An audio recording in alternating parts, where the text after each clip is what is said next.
20 minutes before the Meridian Aurora's grand unveiling, the most expensive electric prototype Brooks Meridian Motors had ever built sat completely silent inside a glass-walled garage in downtown Detroit. 12 engineers had already failed. The shareholders were already seated, the international press had already gone live, and the clock on the lobby screen was counting down in full view of everyone who mattered. Coulter Briggs, a single father in a faded, oil-stained jacket, arrived in a battered pickup truck with his 8-year-old daughter at his side, called in at the last possible moment by someone desperate enough to try anything. He studied the red fault code on the dashboard display and quietly asked everyone in the garage to step away from the vehicle. Garrett Holloway called him a fraud before he finished the sentence. Delaney Brooks looked at him the way powerful people look at things they consider beneath them, and said flatly, "Get him out." Coulter stood still. He looked at the car one final time, and he said, "Kick me out, and this car won't start again. Don't walk away, because this car isn't broken. It's guarding a secret that could bring down Delaney's entire empire." The Brooks Meridian Motors headquarters stood on the eastern edge of Detroit's revitalized industrial corridor, a building designed to project confidence even when the company felt none. The glass-walled underground garage had been converted into a private presentation theater for the evening, draped in dark fabric and lit with the kind of precise architectural lighting that cost more per hour than most mechanics earned in a week. At the center of it all sat the Meridian Aurora, a sleek, silver-black electric prototype with a curved body that looked like something drawn by a person who had never accepted the word impossible, and it was completely, stubbornly, humiliatingly dead. No engine response, no dashboard initialization, no soft startup chime from the sequence that the engineering team had rehearsed 50 times in the weeks leading to this night. The vehicle simply sat there, locked in a deep sleep state that no one on the 12-person team had managed to crack in 3 hours of increasingly desperate attempts. Delaney Brooks stood at the edge of the floor with her arms crossed, watching her engineers with the controlled stillness that people who are genuinely frightened learn to wear on their faces. She was 36 years old and had spent 11 of those years building Brooks Meridian from a mid-tier regional brand into a company that the automotive world had started to take seriously, and tonight was supposed to justify every sacrifice she had made. The Meridian Aurora was not simply a car, it was the answer to 2 years of hostile acquisition pressure, a demonstration that Brooks Meridian could compete at the highest level without being absorbed by conglomerates that kept sending offers written in the politely threatening language of people who expected her to eventually say yes. If the Aurora launched successfully, the company's valuation would rise, the acquisition pressure would ease, and Delaney would walk out having earned her position on her own terms.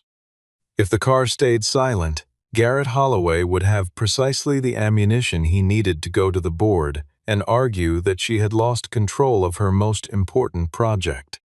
Garrett Holloway stood near the far wall, speaking quietly into his phone with the unhurried ease of a man who had already decided how the evening was going to end. As vice president of operations, he had occupied the second most powerful role in the building for 7 years, watching Delaney's decisions with the particular patience of someone who believes that waiting is the same as winning. He had personally overseen the final software integration phase of the Aurora project, and yet here they were, 52 minutes before the scheduled reveal, with 12 engineers, a dead car, and a room full of people pretending not to panic. Cassidy Monroe, Delaney's chief of staff, had already worked through 3 calls to outside technical contacts and received 3 polite versions of unavailability. On the 4th call, a former colleague from her engineering days mentioned a name she wrote on a notepad, hesitated over for nearly a minute, and then carried across the floor to Delaney.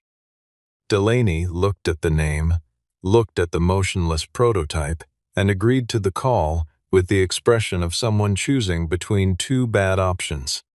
Coulter Briggs arrived 17 minutes later in a pickup truck that had clearly been repainted at least once and was never going to be mistaken for anything that belonged in a facility like this one. He was 40 years old, broad-shouldered, with hands that had clearly been doing actual mechanical work rather than theoretical engineering for some years, and he came accompanied by his daughter Lydia, 8 years old, carrying a small backpack decorated with hand-drawn stars, because her school day had ended 2 hours ago and there was no one else available to watch her. The sight of the two of them walking into that garage produced a visible and immediate reaction in the room. Whitney Boone, the company's director of communications, made a quiet remark to the person nearest her about how Cassidy had apparently called a roadside mechanic instead of a qualified engineer, the kind of remark calibrated to be heard by just enough people to pass as consensus. Delaney said nothing, but her expression shifted in a way that Cassidy recognized and did not like. Coulter did not react to any of it. He walked to the vehicle, set down his toolbox without ceremony, and asked, quietly without urgency, to see the dashboard diagnostic output and the startup log. What followed over the next 4 minutes was not drama in the form that a room full of tense people typically expected drama to take. Coulter did not make urgent sounds or call for specialized equipment or deliver a rapid technical monologue designed to signal expertise. He simply looked. He read through the startup log with the concentrated attention of someone reviewing data they recognized. Not as a student working through unfamiliar material, but as a person encountering something that had once been part of their own thinking. After perhaps 4 minutes, he straightened up and said, in a tone that was entirely conversational, that the problem was not in the battery management system or the drive motor or any of the hardware components the team had spent 3 hours testing. The vehicle was locked in a deep sleep safety state because its core security sequence had detected a discrepancy it could not resolve, and it would remain locked until the discrepancy was corrected or the original authentication chain was restored. 12 engineers who had been working on the wrong answer for 3 hours said nothing. Delaney was not in the mood for lengthy explanations. She had been awake since 4 in the morning. She was managing pressure from 2 acquisition groups simultaneously, and the countdown visible through the glass wall at the top of the garage stairs was no longer abstract. She asked Coulter one direct question: could he fix it? He said yes, but doing it properly required full access to the system's security log and the complete software update history, including the version control records that Garrett Holloway had been managing as part of the integration phase. The request arrived in the room like a stone dropped into standing water. Garrett moved away from the wall almost immediately, his voice carrying the smooth, unreachable certainty of someone accustomed to having objections accepted without follow-up, explaining that Coulter was an outside contractor without clearance to access proprietary prototype data. Whitney added that a person who had brought a child into a secured technical facility was clearly not operating at the level the situation required. Coulter looked at Whitney without expression, then looked back at the car. Lydia stood a few feet behind him, close enough to hear everything and old enough to understand more of it than the adults in the room would have expected. Coulter said again, evenly, that the system was not malfunctioning. It was behaving correctly. Something had attempted to alter the core protection sequence, and the vehicle's own architecture had recognized the intrusion and shut itself down rather than allow a compromised version of itself to run. That was not a defect. That was the system doing exactly what it was built to do. The temperature in the room shifted slightly, the way it does when a simple statement contains more information than the people hearing it know immediately how to process. Delaney's first instinct was to read this as technically worded stalling. the kind of language contractors sometimes deployed when they needed more time, more money, or both.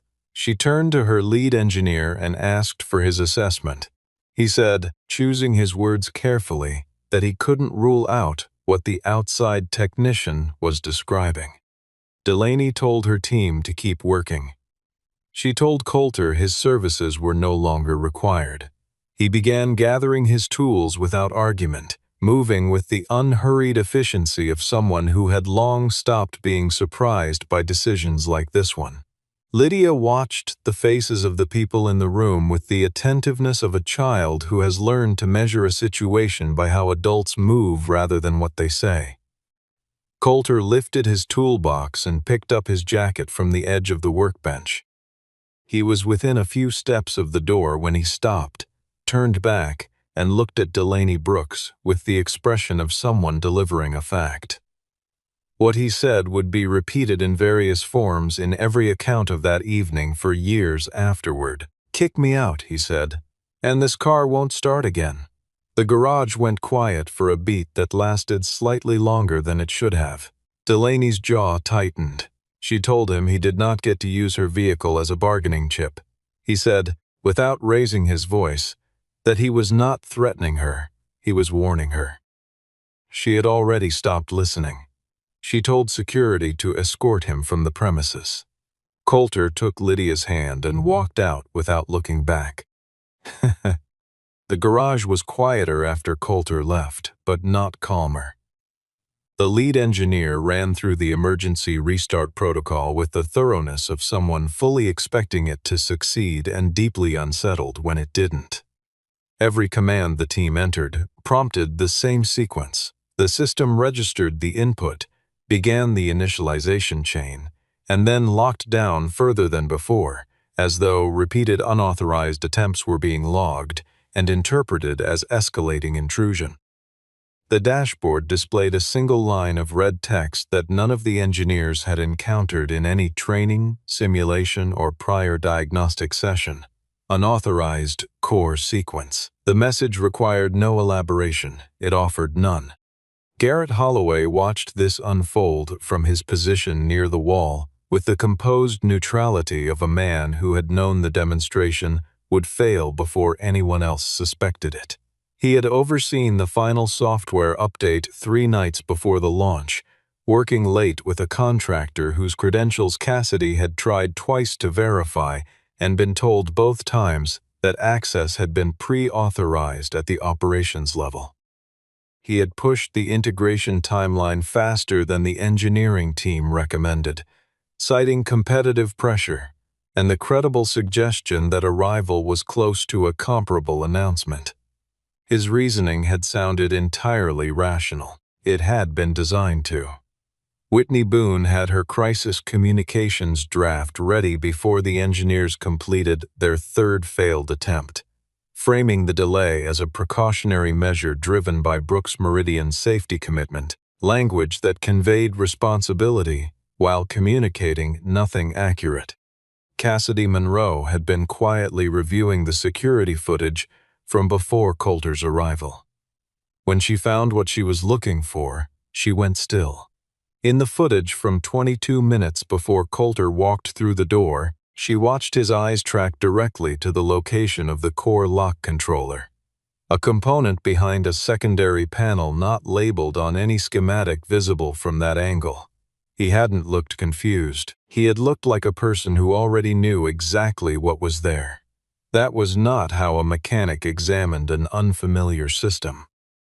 Cassidy opened the contractor referral file and began reading it with the attention she should have applied before making the call. She brought what she had found to Delaney and said, with the directness that was her professional signature, that Coulter should be called back. Delaney's response was a silence that communicated, precisely, how uncomfortable she found this. She had stood in front of her entire engineering staff, her security team, her communications director, and a small child, and she had told this man to leave. Calling him back, making that call with his daughter presumably still sitting in the truck, and his toolbox presumably still on the passenger seat, required a form of self-correction that Delaney did not have much practice performing. She was not accustomed to being publicly wrong. She was significantly less accustomed to acknowledging it. The clock, visible through the glass wall, showed 45 minutes. The shareholders were upstairs in the reception area, conducting the careful, non-committal small talk of people who were not yet sure whether to be excited or anxious. The prototype sat in the center of the floor, immaculate and inert, like a very expensive argument that had not yet been resolved. Delaney put her palm flat against the car's hood. The metal was cold. For the first time since Coulter had left the building, she permitted herself to consider that he had been telling the truth. The phone number was in the contractor file. Delaney dialed it herself without asking Cassidy to make the call on her behalf, which was the smallest and most meaningful decision she made that evening. It rang 4 times before a young voice answered, careful, polite, clearly practiced at taking messages, and told her that her father was currently driving. Delaney experienced the particular discomfort of someone who had rarely encountered gentle resistance and now found herself navigating it from an 8-year-old.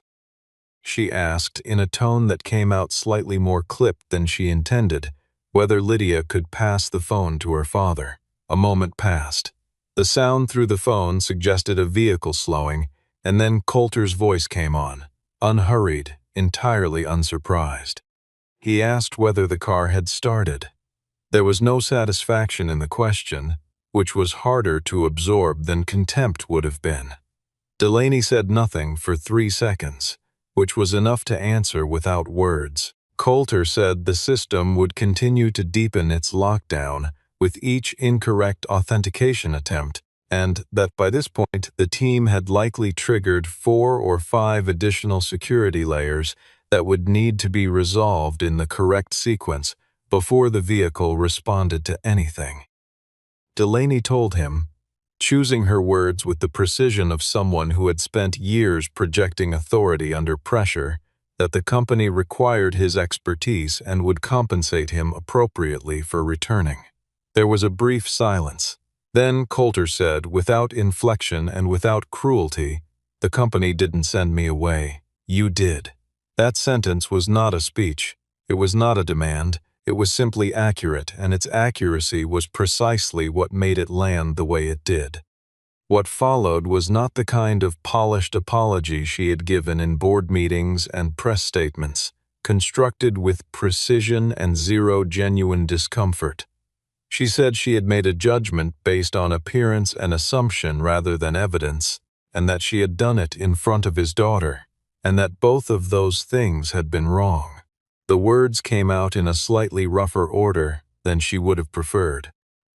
Coulter did not respond immediately, which meant she had to sit with what she had said for a moment, longer than felt comfortable. He told her he would return under 2 conditions. No one, including Garrett Holloway, was permitted to interact with the vehicle's software before he reviewed the complete update history, and if he found evidence of deliberate interference, Delaney would commit to disclosing that publicly rather than directing blame toward lower-level technical staff. There was nothing unreasonable about either condition, which was what made them harder to accept than demands that overreached would have been. The first was a question of access. The second was a question of character. Delaney could have pushed back. She chose not to. She said she understood, and that both conditions would be met. Coulter said he would turn around. Before the call ended, Lydia's voice was briefly audible in the background, asking her father what the lady had said. He told her they were going back to look at the car. She said, "Okay, good." Coulter returned to Brooks Meridian through the main entrance, not the service access point at the east end of the building where contractors typically checked in. This was Delaney's instruction, passed to the front desk before his truck reached the lot, and it was noticed by everyone in the garage who had watched him leave through a side door 30 minutes earlier. Small distinctions carry significant meaning in corporate environments.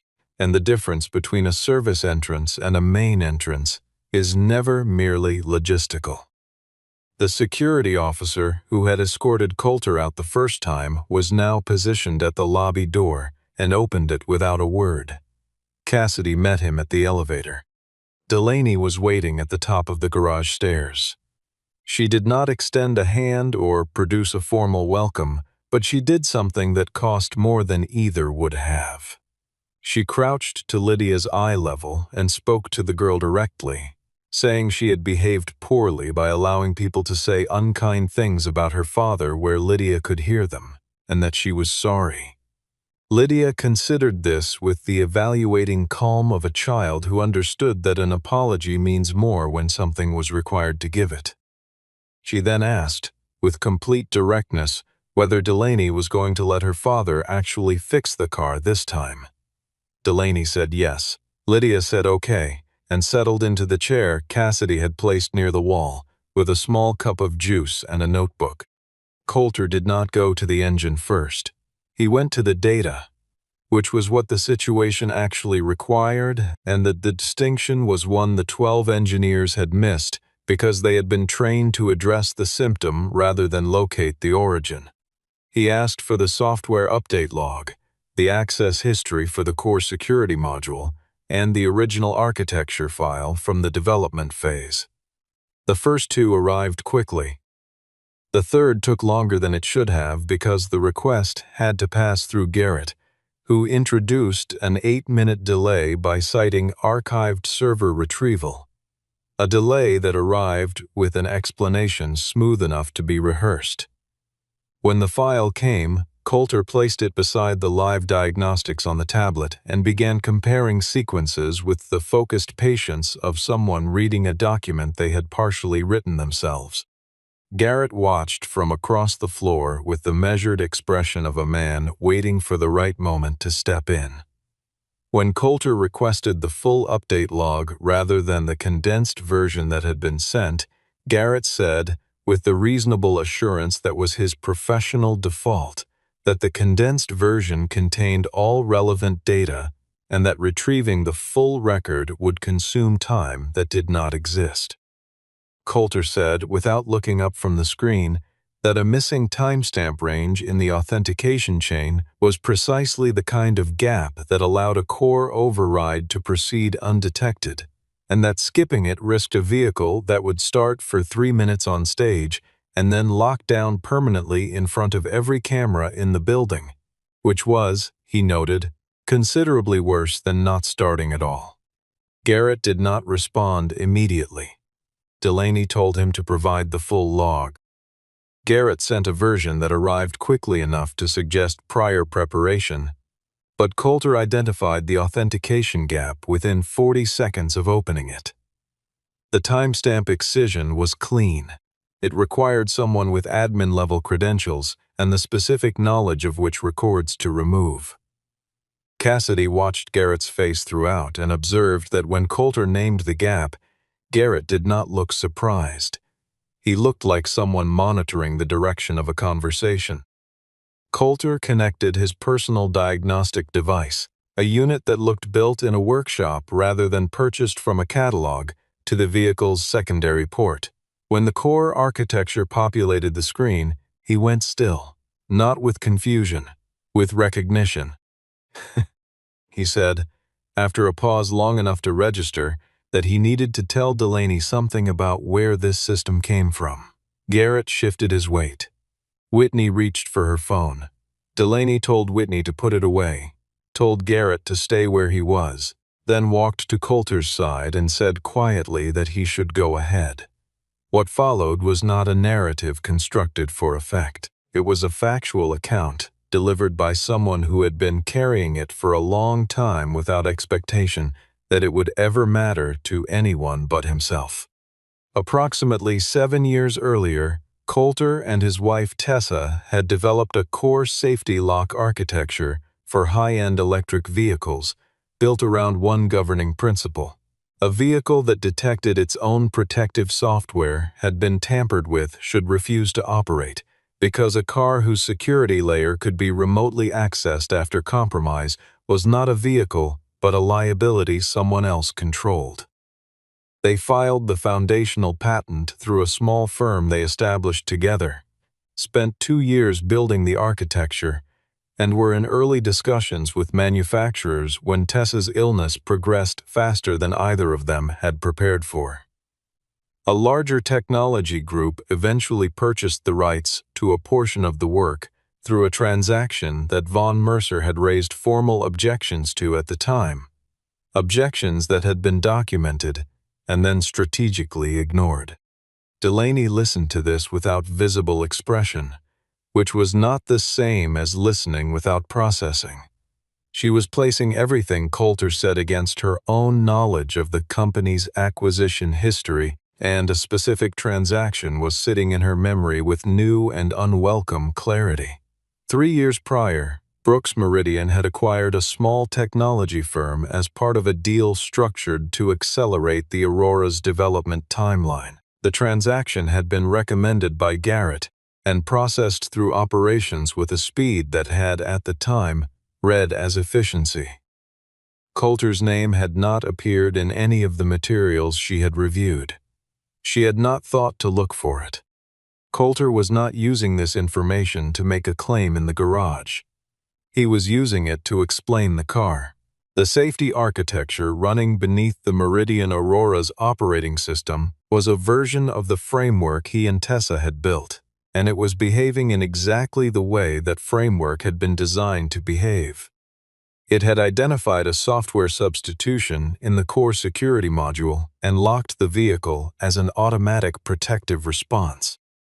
The substitute code installed in the 72 hours before the launch was detectable because it lacked the specific structural signatures of the original. Someone had replaced the genuine protection layer with a version designed to appear functional on a surface diagnostic while remaining open to remote deactivation. A vehicle running on that substitute code could be started, driven onto a stage, and then shut down on command at the moment of maximum visibility. On that stage, under every camera in the building, the shutdown would appear to be a catastrophic battery failure. It would look like Delaney had knowingly presented an unsafe vehicle. Garrett's response was immediate and sharp. He said Coulter was constructing a technical narrative to establish leverage for a spurious intellectual property claim, and that the board should be informed that an outside contractor was attempting to use a launch event as extortion. Whitney was composing something on her phone. Cassidy, meanwhile, had opened the acquisition documentation from 3 years prior and was reading the appendix attached as an addendum to the main contract, the section listing the technical contributors to the acquired firm's intellectual property portfolio. One name had been redacted. The redaction was not complete. Enough formatting remained to show the length and structure of what had been removed. Cassidy turned the screen toward Delaney.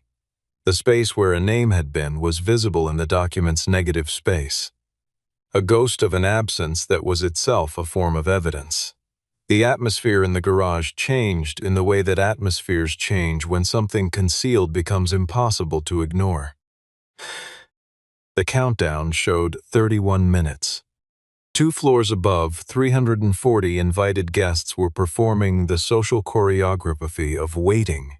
Drinks held at the right angle, conversations calibrated between confident and curious, because that was what people did at a major product event while the product was being readied. None of them knew that the car was locked in a security state below them, being examined by a man who had been removed from the building 40 minutes earlier.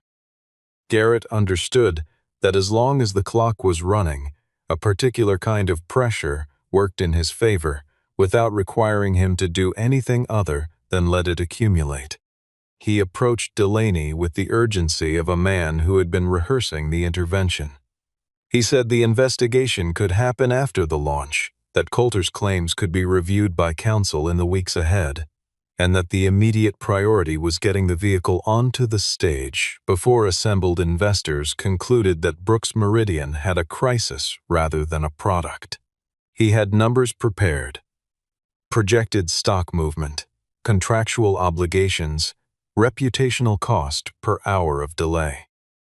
He wrapped every point in the language of concern for the company, which was the same frame he had applied to every consequential decision for 7 years, including the ones designed to destroy it from within. Coulter interrupted, not loudly, but with the directness of someone who had already calculated the cost of staying quiet. He said that the fallback code Garrett was recommending was not a solution, it was the mechanism. Using the substitute code would start the vehicle, but it would also disable the safety lock entirely, leaving the Aurora open to the remote shutdown command that was already scheduled and waiting. Whoever held the trigger would execute it at the moment of maximum exposure, on stage, fully lit, in front of every camera in the room. The failure would not read as a software glitch or a launch delay. It would read as an undisclosed battery risk, evidence that Delaney had presented an unsafe vehicle while concealing a known defect. The liability, the regulatory response, the recall process, those things would not be manageable in weeks. They would be permanent. Delaney stood in the center of the garage between two versions of the same evening. The version where she trusted the man she had already proven to herself she should have trusted 30 minutes ago, and the version where she trusted the man whose internal account was about to appear in a fraud investigation. Cassidy came to her from the diagnostic station and held up the tablet without speaking. The screen showed a log entry timestamped at 11:43 the previous night, originating from a Brooks Meridian internal credential containing a scheduled remote command set to activate at the precise moment the Aurora was due on the presentation platform. The credential belonged to Garrett Holloway. Garrett said his account had been accessed without authorization. He said it with the immediate fluency of a prepared statement, which was itself a kind of answer. Delaney looked at the entry for a long moment. Then she walked to the staircase leading to the reception hall and asked Cassidy to arrange a microphone. What she told the assembled guests was not the planned presentation.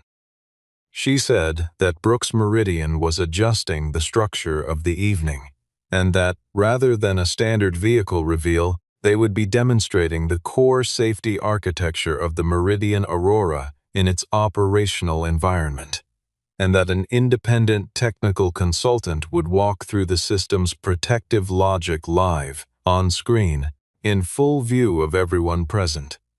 There was a pause in the room above. Several people looked at one another. One of the journalists who covered automotive technology sat up noticeably. Coulter, standing at the bottom of the staircase when Delaney came back down, looked at her with an expression that was not gratitude exactly, but was something adjacent to it. The look of a person who has waited a long time for someone to make the right call and is genuinely surprised to see it happen.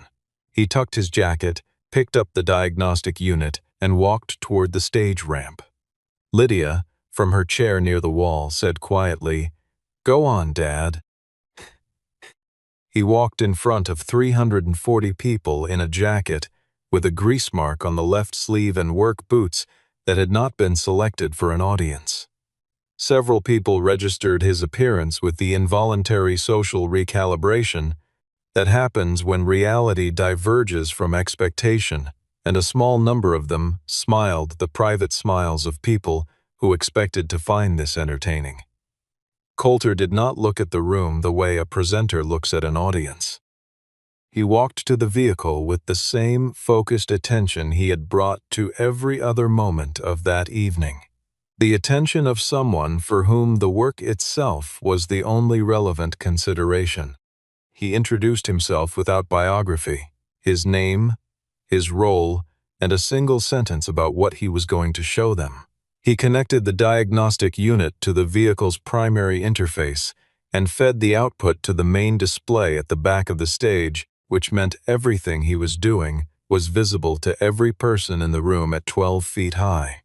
The first thing the screen showed was two code structures side by side, the original core security architecture and the substitute version installed 3 nights prior. The structural disparity required no dramatic framing. It was visible to anyone who understood software architecture, and several of the technical journalists in the room were already writing. Garrett moved toward the presentation controls at the rear. Cassidy had anticipated this and had locked the display permissions before Coulter took the stage, standing near the panel with the composure of someone already 3 steps ahead. Whitney moved toward the side exit with her phone raised. A Brooks Meridian security officer, acting on Delaney's earlier instruction, positioned himself between Whitney and the door. Coulter explained the substitute code to the room without editorializing. It was designed to accept an initialization command, complete the startup sequence, and remain open to a remote override capable of forcing a full system shutdown at any subsequent moment. The person who installed it had understood enough of the original architecture to replicate its surface behavior while eliminating its actual protective function. This was not an improvised operation.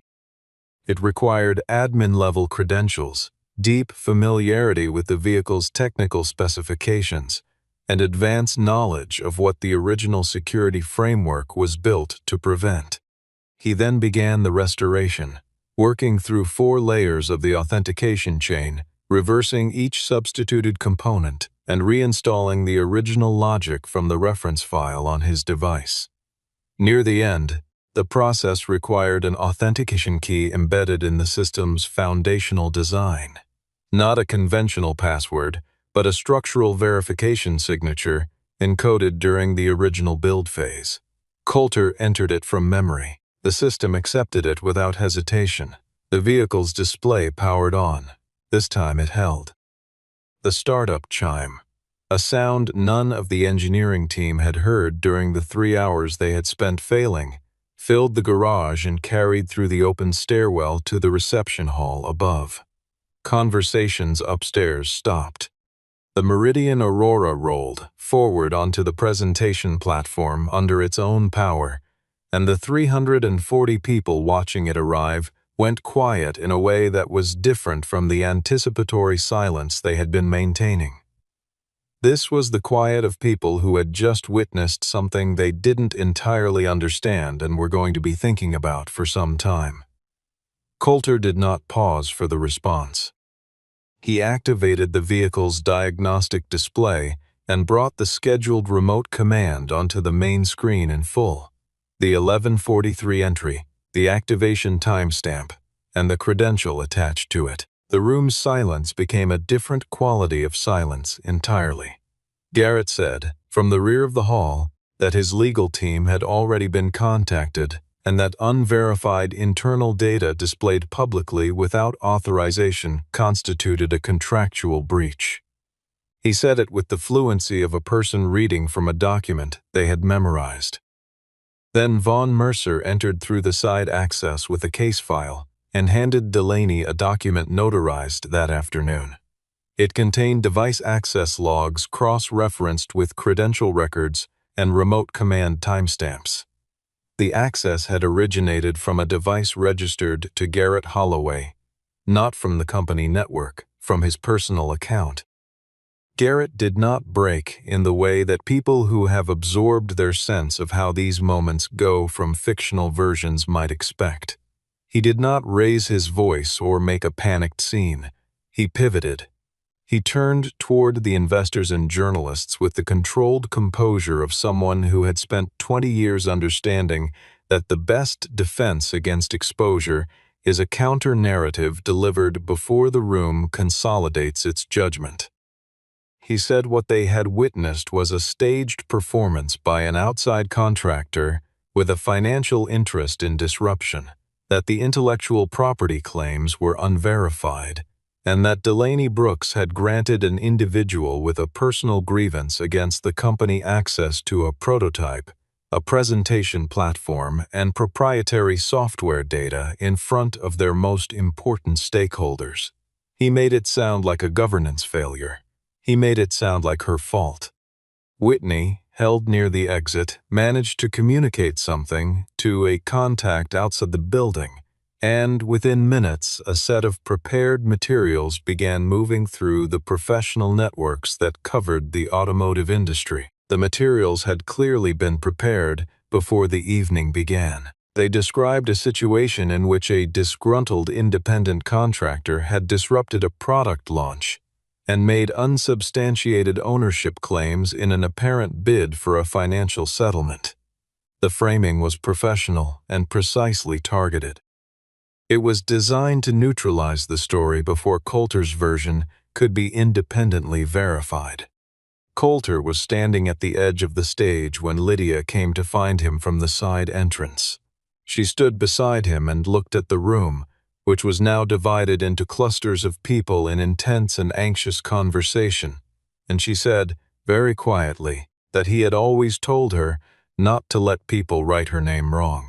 He had said it about school assignments, specifically about teachers who misspelled her name on documents, had told her that your name on a piece of paper is part of who you are, and you are allowed to correct it. She had stored that lesson without knowing, when she stored it, that he had needed to learn it himself and had not yet finished learning it. He looked at her for a long moment. Vaughn placed the full documentation package in Delaney's hands. The original patent filing, correspondence from Tessa during the development phase, a development log spanning 14 months, and the acquisition documentation showing how the core architecture had been incorporated into the Aurora's safety framework. There was no ambiguity in the record. The question was what Delaney intended to do with it. She could contain it, classify the documents through a private settlement process, issue a statement acknowledging a technical dispute under review, and protect the evening's narrative from fracturing further. Every instinct developed over 11 years in corporate environments pointed in that direction. She had also, in the past 90 minutes, seen exactly what happened when she chose pragmatism over accuracy, and she had a clear understanding of where that road ended. She went to the microphone. She said, to the room and to the cameras recording, that Brooks Meridian was immediately suspending its merger discussions pending an independent audit of the company's technology acquisition history, that the documentation raised questions requiring full review, and that the foundational architecture of the Meridian Aurora's safety system would be formally and legally attributed to its original developers. She named Coulter Briggs. She named Tessa Holloway. The room processed this with the particular attention that rooms give to statements that are more honest than expected. The board's response was swift. Garrett Holloway was suspended from his operational role pending investigation, effective immediately. Whitney Boone was placed on administrative leave. The acquisition group that Garrett had been negotiating with privately, whose offer, if accepted, would have removed Delaney from the company, issued a statement indicating it was reevaluating the terms. The garage was nearly empty when Delaney found Coulter. Most of the guests had moved to the lobby or left, and the Aurora sat on the platform in the particular quiet of a room where something significant has recently happened. Cassidy had taken Lydia to find something to eat, a departure with the tactful timing of someone who understood that certain conversations needed fewer witnesses. Delaney came into the garage without her communications team, without the professional framing she wore to every other engagement, and without the careful management of her own expression that had characterized the first part of the evening. She was tired in the unguarded, visible way that most people who knew her had not seen before. She told him that she owed him more than an apology for the evening, and that she understood that. What had happened in this building over the preceding years, the acquisition, the redaction, the removal of his name and Tessa's name from work that had been the product of real investment and real loss, was not something a statement from a stage could correct, and she was not going to suggest otherwise. She said this directly, without the qualifying language that would have made it more comfortable to deliver, but less honest to receive. Coulter listened with the stillness of someone who had practiced not speaking when speaking would have cost more than silence, for long enough that the practice had become a quality of character. He told her he had not returned for restitution. He had come back because the system he and Tessa had built was being used as the instrument of fraud, and that was a problem personal to him in a way that went beyond any financial consideration. Tessa had understood safety not as a regulatory requirement, but as a moral commitment, and using her work as the mechanism for Garrett's sabotage would have been a specific and intolerable betrayal of what the work existed to do. He said this, without elevation, in the tone of a person stating something simply and completely true. Delaney made her offer. She wanted him to return in a formal advisory capacity, to lead a comprehensive review of every safety system in the Aurora's production architecture before the vehicle moved to manufacturing. The foundational technology would be legally re-attributed, with his name and Tessa's documented correctly in all filings. A technical scholarship program would be established in Tessa's name, administered independently of the company's marketing operations. She said none of this reversed anything, but she would rather do it imperfectly than leave it undone. Coulter was quiet. The years he had spent away from this world had not been a retreat from ambition. They had been a choice, made deliberately, because Lydia deserved a father who was present rather than one who was distinguished.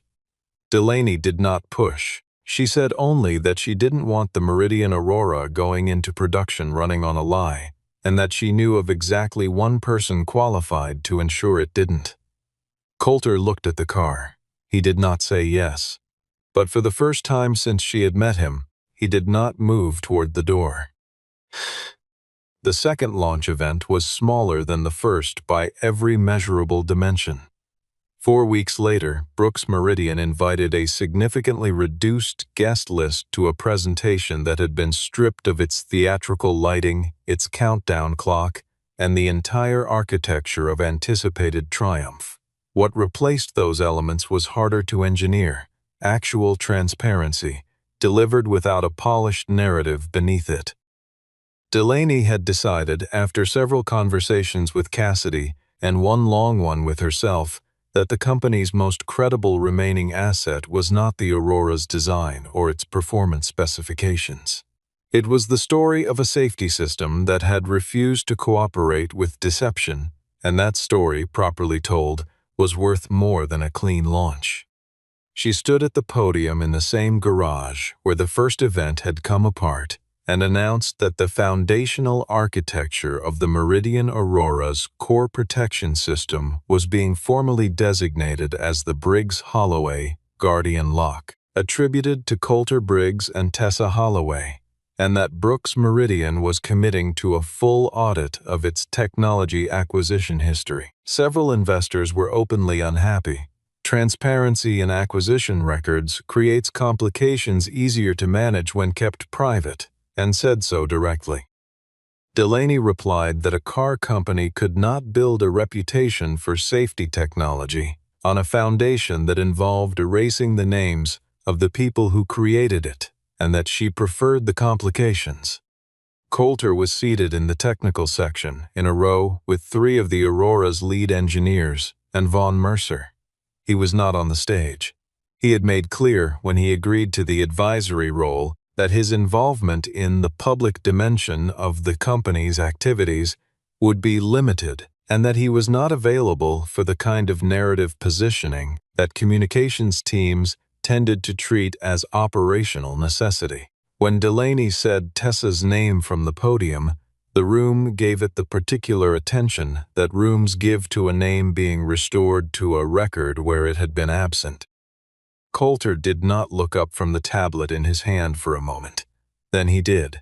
Lydia, seated beside him with the small notebook that seemed to accompany her everywhere, reached over and took his hand without saying anything.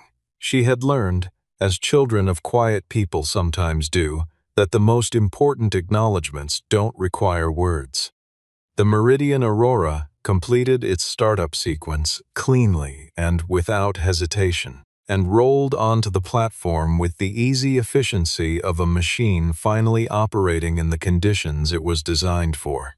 Delaney, from the podium, looked at Coulter across the room with the expression of someone who had arrived at a form of respect that couldn't have been purchased or negotiated, only accumulated through a sequence of events that had required both of them to be more honest than was comfortable.